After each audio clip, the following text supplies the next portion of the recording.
A new command I give you, love one another. As I have loved you, so you must love one another. By this, everyone will know that you are my disciples, if you love one another. This command from Jesus in John chapter 13 means that a key part of the church's work and witness in the world is our love for one another. It also means that one of the key areas the enemy would love to attack your community in is, you guessed it, your love for one another.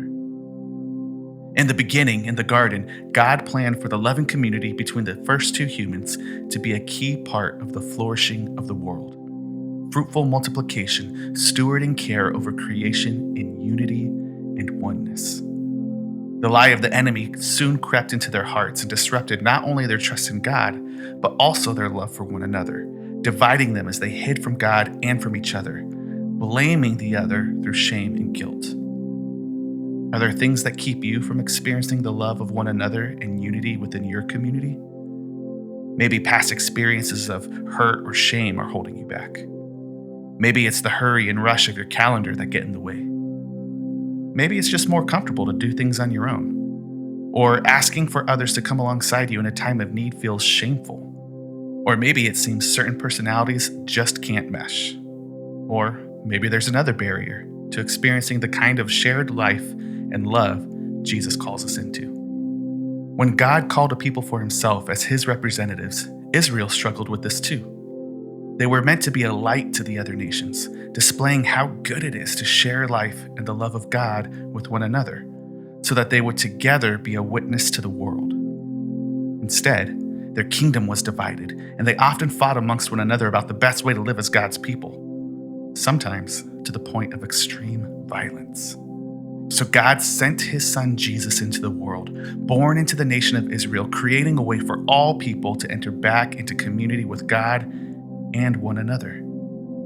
Jesus was united fully with the Father, and yet he invited his followers to be one with him, just as he is one with God. He welcomed all people, the religious and the sinner, to the same table. He turned enemies into friends and family by bringing them into the same mission. As tax collectors and zealots, traitors to Israel and extreme nationalists, both followed Jesus on his mission and lived everyday life with him together, they entered into a shared life, shared love, and shared witness to who Jesus really is. Here are some practical ways that you might be able to share life with one another in your community. Shared time. Each of us has our own rhythms, routines, and obligations, but there are many things in our daily schedules that overlap. Most of us have between 14 to 21 meals a week. What if you shared some of those meals with others? What about inviting others into your hours of entertainment, or asking for help in the tasks you need to complete at home? Shared burdens.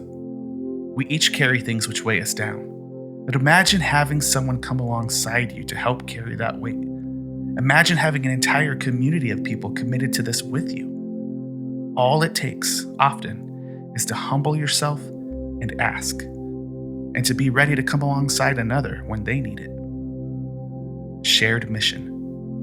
Nothing will bring you into tighter community than serving alongside one another in the trenches of God's mission. Caring for others and sharing the good news of Jesus with one another doesn't come after you've formed a solid community, but it's an integral part of community formation. What relationships do you each have that you can invite one another into so that others see the love of Jesus in communal action?